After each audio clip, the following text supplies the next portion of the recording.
Eu não sei se o ministro se sentiu assim mais forte e empoderado após o Donald Trump ter retirado a Magnitsky dele, a ponto de, inclusive, ele mandar prender um cidadão americano.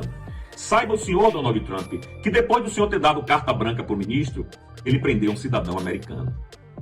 Os vistos continuam cancelados. Então, o visto do Barroso está cancelado, o visto do filho do Barroso ainda está cancelado, não sabemos como é que isso vai acabar terminando. O visto da filha do Barroso ainda continua cancelado, o visto do Padilha continua cancelado, e as tarifas não mudaram. Então, as tarifas ainda estão naquele cenário que foi modificado antes da queda da Lei Magnitsky. Então, a pressão do Rubio continua. Visto cancelado para mim é pouco. Eu quero mostrar de ir atrás do pessoal. Mas não é jogando míssil na cara deles, não. É mostrando tudo que eles estão fazendo e prendendo. Né? Eles são terroristas. Terrorista não tem conversa. Olá, pessoal. Sejam bem-vindos. O meu nome é Bruno. Se você gosta e apoia o nosso conteúdo, então deixa o seu like e inscreva-se no canal.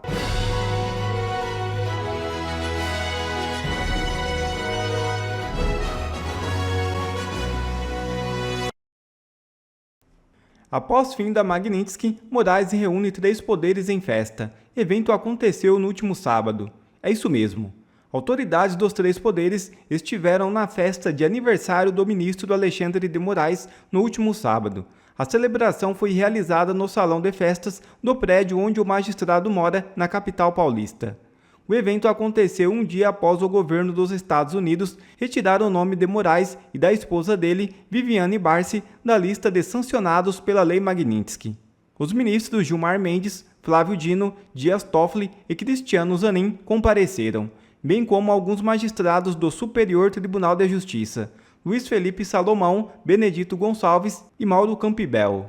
Outros nomes presentes foram o Procurador-Geral da República Paulo Gonet, o senador Rodrigo Pacheco, o vice-presidente Geraldo Alckmin, o presidente do Senado Davi Alcolumbre, o ministro da Justiça Ricardo Lewandowski e o ex-presidente Michel Temer. As informações são da coluna de Igor Gadelha, do Metrópolis.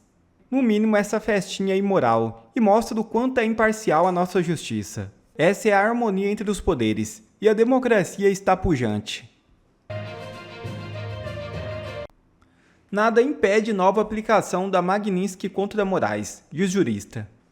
A retirada do nome do ministro Alexandre de Moraes da lista de sanções da Lei Magnitsky encerra todas as restrições impostas pelas autoridades norte-americanas, mas não impede que a medida volte a ser aplicada no futuro, segundo o jurista Daniel Toledo.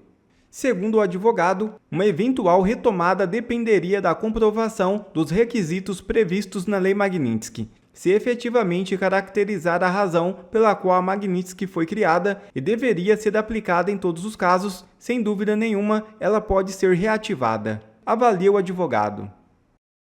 Tem algumas coisas que eu quero comentar hoje no programa, além da pauta, lá, como o fato de que o Rubio ele continua na mesma empreitada de sempre, apesar de ter tomado essa rasteira do Magnitsky, fechou um acordo militar com o Paraguai contra o narcotráfico, colocando base americana no Paraguai,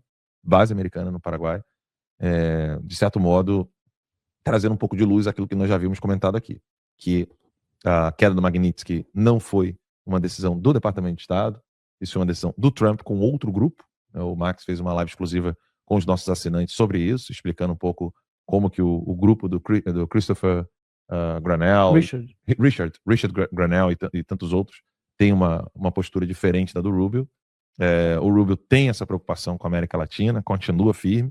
Inclusive, o Igor Gadelha chegou a publicar, né, que o governo brasileiro, o regime brasileiro, tem a esperança de que também caiam o cancelamento dos vistos, porque os vistos continuam cancelados, apesar da Magnitsky. Ou seja, a Magnitsky, Alexandre de Moraes e a esposa não estão mais na lista da OPEC, ou seja, não estão sancionados pela Lei Magnitsky. Mas, entretanto, porém, todavia, contudo, os vistos continuam cancelados. Então, o visto do Barroso está cancelado, o visto do filho do Barroso ainda está cancelado, não sabemos como é que isso vai acabar terminando. O visto da filha do Barroso ainda continua cancelado, o visto do Padilha continua cancelado, e as tarifas não mudaram. Então, as tarifas ainda estão naquele cenário que foi modificado antes da queda da Lei Magnitsky. Então, a pressão do Rubio continua.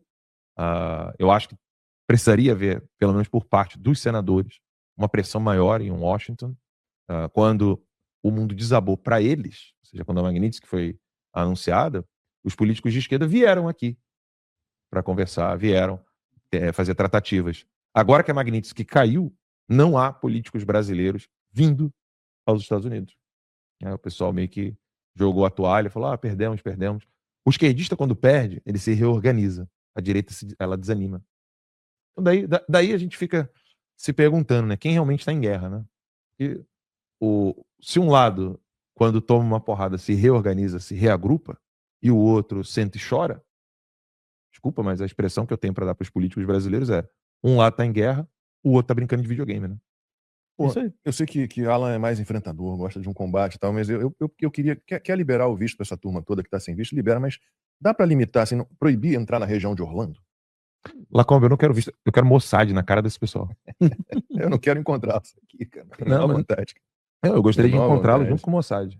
Já falei. Visto cancelado para mim é pouco. Eu quero Mossad indo atrás desse pessoal. Mas não é jogando míssil na cara deles, não. É mostrando tudo que eles estão fazendo e prendendo, né? São terroristas. Terrorista não tem conversa. Bom, pouca gente prestou atenção na entrevista que o Ramagem deu para a revista Timeline recentemente, aonde ele fala da prisão arbitrária que o ministro Alexandre Moraes mandou fazer contra um cidadão chamado Celso Rodrigo de Mello, de mais ou menos 30 anos. Pois bem, esse cidadão, segundo a Polícia Federal, é acusado de ter ajudado o Ramagem a fugir do Brasil através da Guiana. Só que tem um detalhe, meus amigos, que na verdade não é um detalhe. É simplesmente um grande absurdo o que o ministro está fazendo, e eu acho que o ministro não sabia dessa informação que eu vou trazer para vocês aqui, que na verdade quem trouxe foi o Ramagem lá na Timeline. Bom, simplesmente esse cidadão, o senhor Celso Rodrigo de Mello, que, como o Ramagem disse, não conhecia ele, Ramagem não teve nenhum contato com esse cara no Brasil, absolutamente zero. Ramagem só foi conhecer esse cara nos Estados Unidos, certo? Que estava ajudando o Ramagem a comprar um carro e também ajudar lá a procurar uma casa para o Ramagem alugar. Esse foi o contato do Ramagem com esse cidadão nos Estados Unidos. E o ministro Alexandre Moraes prendeu esse cara dizendo que ele havia ajudado o Ramagem no Brasil. E o detalhe é o seguinte: esse rapaz, ele simplesmente é americano. Ele é cidadão americano, nascido nos Estados Unidos, com passaporte americano. Tem uma filha nascida nos Estados Unidos, está com casamento marcado nos Estados Unidos, e esse cara simplesmente está preso pelo ministro Alexandre de Moraes. Para você ver o cúmulo do absurdo.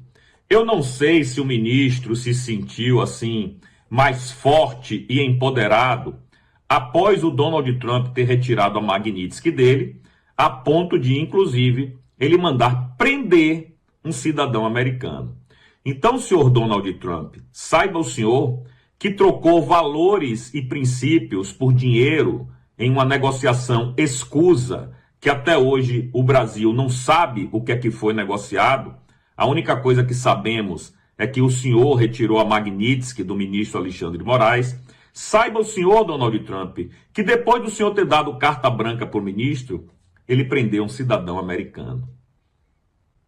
E agora, Trump, você vai fazer o quê? Você retirou ele da lista de violadores dos direitos humanos e o cara simplesmente prendeu um cidadão americano, nascido nos Estados Unidos, com passaporte americano, filha americana, nascida nos Estados Unidos e com casamento marcado nos Estados Unidos. O senhor vai fazer o que agora, Donald Trump? Aonde está a embaixada dos Estados Unidos no Brasil, que até agora não se pronunciou sobre esse absurdo dessa prisão de um cidadão americano? Veja bem, galera, ele não foi detido, ele está preso. É muito diferente do que aconteceu com Jason Miller, por exemplo, que foi detido no aeroporto para alguns esclarecimentos e passou algumas horas e foi liberado. Não, esse cidadão, o Celso Rodrigo de Mello, está preso. E eu quero ver o que é que o governo americano vai fazer. Sinceramente, porque é o absurdo dos absurdos. Se já não bastava prender cidadãos brasileiros no Brasil, agora o ministro Alexandre Moraes, empoderado que foi pelo Donald Trump, saiu aí prendendo cidadãos americanos. Eu quero ver o que é que Trump vai dizer para o público interno. Quero ver o que é que ele vai dizer lá para o eleitor americano que tem um americano preso no Brasil pelo homem que ele tirou a Magnitsky. Trump, o senhor fez uma burrada gigantesca. O senhor não sabe a raiva que os patriotas brasileiros estão do senhor. A verdade é essa. E agora, essa situação desse americano preso. Como vai resolver? Eu não tenho a menor ideia, já que o ministro agora se sente à vontade para prender, inclusive, cidadãos estrangeiros em solo nacional. E isso sem um cara ter cometido nenhum crime, absolutamente nenhum crime, porque é acusado, mais um acusado de um crime que não cometeu. Porque, segundo a Polícia Federal, esse rapaz ajudou o Ramagem a fugir do Brasil. Como? Se Ramagem só conheceu ele nos Estados Unidos. Que mágica é essa? Mais uma vez, a Polícia Federal fazendo um trabalho, digamos assim, não tão profissional e dizendo que um cidadão fez algo que ele não fez. Enfim, é isso. Eu realmente estou curioso para saber como essa história vai terminar e, mais ainda, quero saber o que é que a Embaixada dos Estados Unidos no Brasil vai fazer e o que é que o Donald Trump vai falar em relação a tudo isso. Com a palavra, o senhor presidente dos Estados Unidos, Donald Trump. Trump anuncia bloqueio total a petroleiros da Venezuela e diz que o país está completamente cercado. É isso mesmo. O presidente dos Estados Unidos, Donald Trump, afirmou que a Venezuela está completamente cercada e que determinou um bloqueio total a petroleiros alvos de sanções que entram e saem do país. Em uma rede social, Trump acusou os venezuelanos de roubarem petróleo e terras dos norte-americanos. O presidente dos Estados Unidos, Donald Trump, ordenou o bloqueio total e completo de todos os petroleiros alvo de sanções que entram e saem da Venezuela. Em mensagem publicada há pouco na rede social Truth Social, Trump escreveu, abre aspas, o regime ilegítimo de Nicolás Maduro está usando o petróleo de campos roubados para financiar a si mesmo, ao narcotráfico, ao tráfico de pessoas, assassinatos e sequestros, fecha aspas. Donald Trump escreveu ainda que não vai permitir que um regime hostil se apodere do petróleo americano e exige que esses recursos sejam devolvidos. O governo Trump sancionou navios que transportam petróleo da Venezuela na semana passada, depois de apreender um petroleiro na costa venezuelana. Eu volto a conversar com o nosso analista Lorival Santana. Lorival, é mais um passo nas tensões. O quão grave é isso, especialmente lembrando a importância, o peso que o petróleo tem para a economia venezuelana? É uma escalada monumental na retórica de Donald Trump. Ele está acusando a Venezuela de ter roubado terras, petróleo e outros ativos dos Estados Unidos. Como que isso se sustenta, né? Ele não explicou, mas em 2006, quando o governo de Hugo Chávez confiscou campos de petróleo das americanas ExxonMobil e Philip Co., houve ali uma disputa judicial, inclusive em tribunais americanos e tribunais internacionais, e de fato a Venezuela cumpriu só parcialmente com as decisões de indenizações, porque houve uma nacionalização dos campos dessas duas empresas americanas.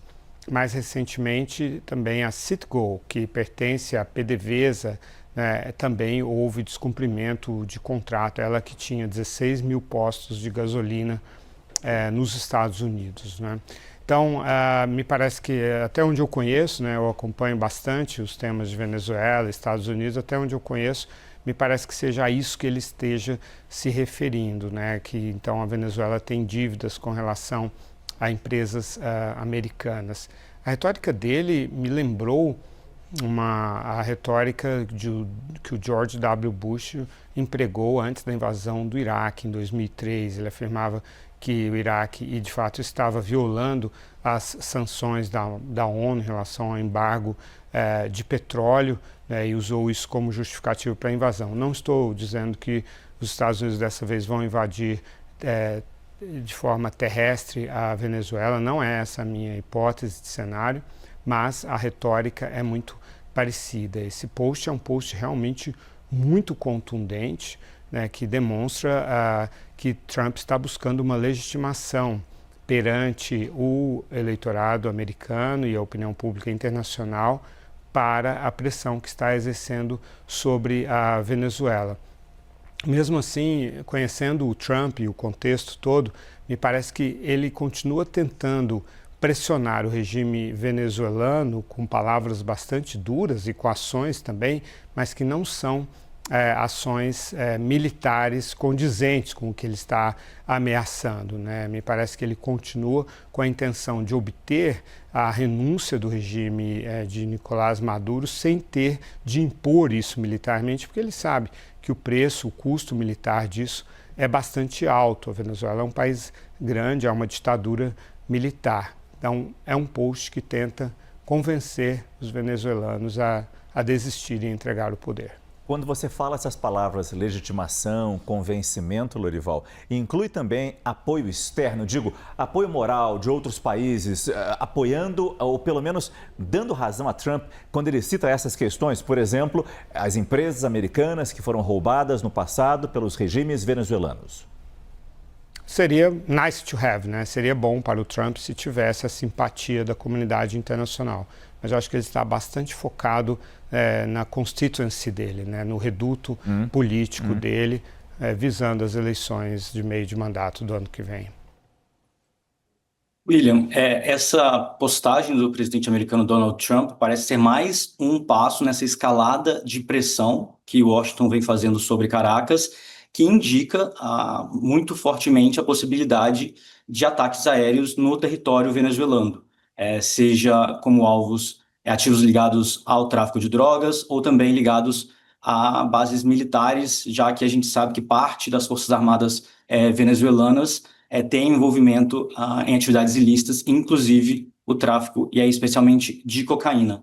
E é importante só a gente ter em mente que esse bloqueio, esse embargo que o Trump trata, não é a primeira tentativa dos Estados Unidos de sufocar financeiramente o regime do presidente Nicolás Maduro. Ainda no primeiro termo, na primeira administração do Trump, ele já havia imposto sanções financeiras, isolando a Venezuela do mercado financeiro, também sobre alguns setores da economia venezuelana. Mais cedo, neste ano, já no segundo mandato, a gente teve a suspensão de licenças para empresas de óleo e gás do Ocidente de operarem lá, depois uma licença mais restrita para a Chevron retomar essas atividades em agosto, mas sem fazer pagamentos em espécie para o governo de Nicolás Maduro, todas essas sendo claramente intenções de tentar restringir os recursos financeiros que são utilizados por Nicolás Maduro, pelo regime, para manter o apoio, inclusive, entre as Forças Armadas, que são um grande pilar de sustentação do regime.